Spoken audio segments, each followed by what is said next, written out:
this house. There's some whores in this house. There's some whores in this house. Yo les BG! On se retrouve aujourd'hui pour une vidéo assez spéciale. Avec mon live Instagram de la dernière fois, qui avait pour thème l'adoption, vous m'avez posé tellement de questions que je me suis dit que ça allait être plutôt pas mal de regrouper tout ça et d'en faire une vidéo FAQ. Donc on se retrouve aujourd'hui pour une vidéo FAQ qui a pour thème l'adoption. Alors, première question. Vous êtes curieux de savoir?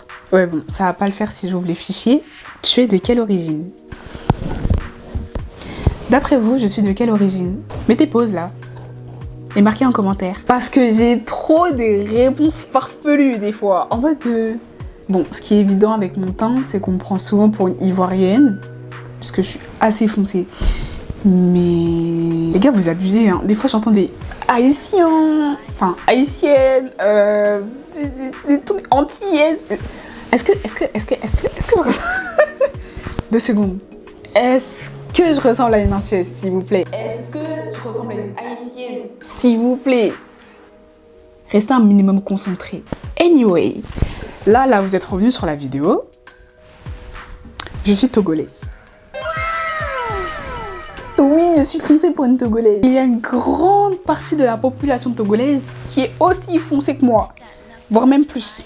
Tu as été adoptée à quel âge? Je dirais 2 ans et demi, 3 ans. Je suis arrivée en France à l'âge de 3 ans. Es-tu déjà allée dans ton lieu d'origine? Du coup, je vais plutôt prendre la question en mode est-ce que tu es déjà allée dans ton pays d'origine? Ouais, je suis déjà allée dans mon pays d'origine et plusieurs fois. J'avoue que ça me manque un peu parce que depuis le Covid, j'ai pas eu trop l'occasion d'y aller. Le Covid, tu m'as enlevé mon pays. Je garde les crises nerveuses pour après la vidéo. J'avoue, ça fait 2 ans, je suis pas... Ça doit faire 4 ans que je suis pas retournée au pays. Mais sinon, j'y suis allée genre 5 fois. Parce que ma mère, c'est une ancienne hôtesse de l'air. Elle travaille à Air France, tout ça. Donc tu connais les billets gratuits, tout ça. Gratuits. Abusons pas, je suis pas Beyoncé.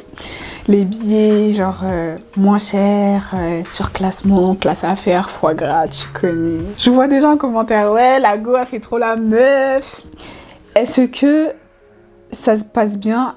Bon, je vais lire exactement comment est-ce qu'elle est la question. Est-ce que ça se passait bien avec tes parents adoptifs? Donc, est-ce que ça se passe bien avec tes parents adoptifs? Ou sauf si la personne elle a voulu poser la question genre en mode est-ce que dès que je suis arrivée en France, ça se passait bien avec mes parents adoptifs? Donc, oui. Parce qu'il faut savoir que ma mère, elle venait souvent au Togo avant de venir, avant de me ramener en France. Elle faisait pas mal d'allers-retours et tout pour que une fois que j'arrive en France, ce soit pas genre un choc trop grand et que je me retrouve avec une personne que je connais déjà et avec qui j'avais un minimum d'attache émotionnelle. Du coup, comment est-ce que ça se passe avec mes parents actuellement? Et bah écoutez, ça se passe très bien, je vis avec ma mère, mon père vient nous voir de temps en temps, tout va pour le mieux dans le meilleur des mondes. Tu parles beaucoup de ta mère et ton père.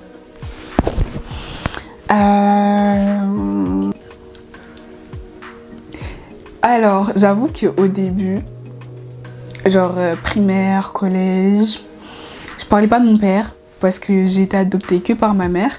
Et du coup, bah, genre, j'avais, pour moi, psychologiquement, j'avais pas de père. Bon, voilà. Et en fait, j'ai commencé à me rapprocher de lui vraiment quand j'étais au collège. Bah, il venait de temps en temps, genre, quand ma mère est partie travailler, il venait prendre soin de moi. Il prenait de mes nouvelles quand j'étais malade. Il m'a toujours fêté mes anniversaires et tout. Il a toujours été présent. Ouais, j'ai vraiment pris conscience de ça quand j'étais au collège que, en fait, peut-être, j'ai pas de père sur les papiers. Mais physiquement j'en ai un. Donc je me dis c'est cool. Et depuis que je suis au collège, bah, notre relation elle a fait que grandir et tout. Et c'est là que je me suis vraiment dit en fait j'ai un papa. Donc c'est vrai qu'avant j'en parlais pas. Mais à l'heure d'aujourd'hui, bah j'en parle toujours pas autant que ma mère. Mais je me dis que j'ai quand même un papa. As-tu déjà fait des recherches sur ta famille biologique? Ouais. Baba break. Non, Sauf peut-être une fois, mais parce que je croyais que j'avais retrouvé mon frère. Enfin, je croyais. Je me suis dit que ça aurait été une coïncidence de fou malade parce qu'en fait, à chaque fois qu'on sortait ensemble, on disait qu'on se ressemblait de ouf. On a fait un test ADN, voilà. On a fait un test ADN. Bon, après, du coup, ça aurait été un truc de ouf, mais du coup, c'était pas mon frère. Mais mis à part ça, j'ai jamais vraiment voulu retrouver mes parents. Je me dis que la famille que j'ai me convient largement. Et que je pense que genre émotionnellement ce serait trop à penser de faire ce genre de recherche. À l'heure d'aujourd'hui, comment te sens-tu par rapport à ton adoption? Comment est-ce que je me sens par rapport à mon adoption? Bah, je me sens bien. Et je dirais même que c'est quelque chose qui me donne une certaine force morale et qui m'aide à comprendre les gens. Bah, par exemple, étant adoptée et n'ayant aucun passé auquel me raccrocher parce que j'ai été abandonnée à ma naissance. Enfin, pas à ma naissance, mais un peu après. Et du coup, je me dis que je connais un peu le deuil parental, si je peux dire ça comme ça. Et du coup, bah, je sais ce que ça fait que de perdre des gens. Bah après, bon, je les connaissais pas.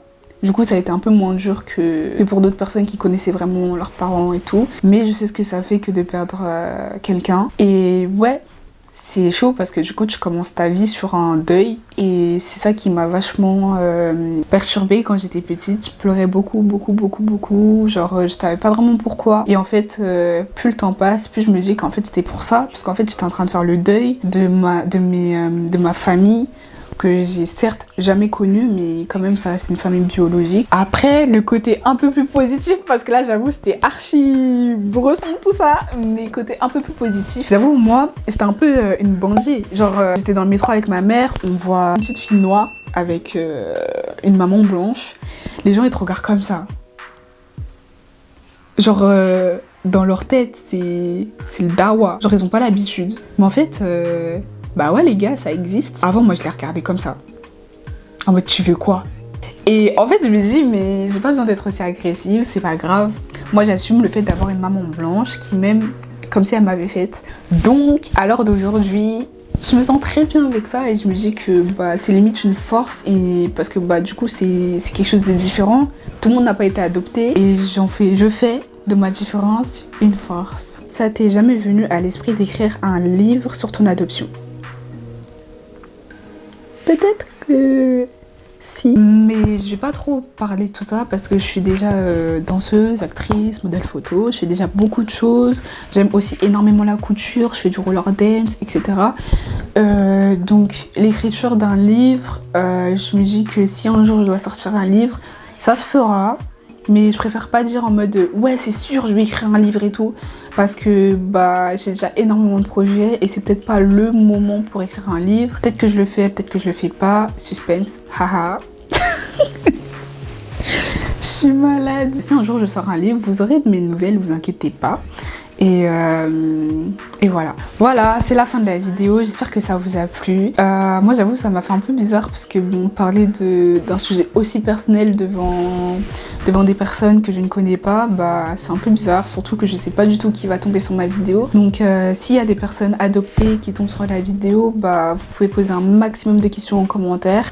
Si vous avez besoin de parler de ça et tout, bah message privé et tout, je vous réponds. Vous aurez mon Instagram à la fin de la vidéo si vous voulez poser des questions et tout. Je suis vachement ouverte sur le sujet et je me sens un petit peu comme porteuse de l'adoption, si je peux dire ça comme ça, en mode fille adoptée, j'assume un petit peu tout ça et je me dis si je peux aider des gens, en parler le plus possible parce qu'il y en a qui voient trop ça comme un sujet tabou alors que pas du tout, une adoption ça peut très très bien se passer, j'en suis la preuve vivante.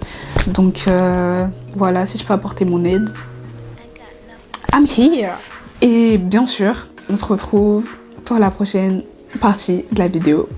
Donc ce sera FAQ partie 2 sur l'adoption.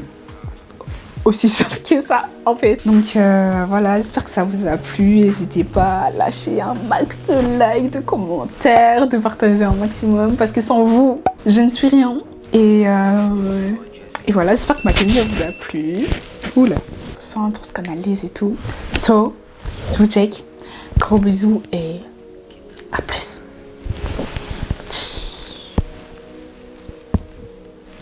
C'est bon, c'est la fin de la vidéo.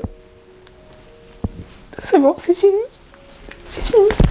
Je me tire, c'est bon. On se retrouve pour la partie 2. Allez, ciao. Je donne ça à qui? Tiens.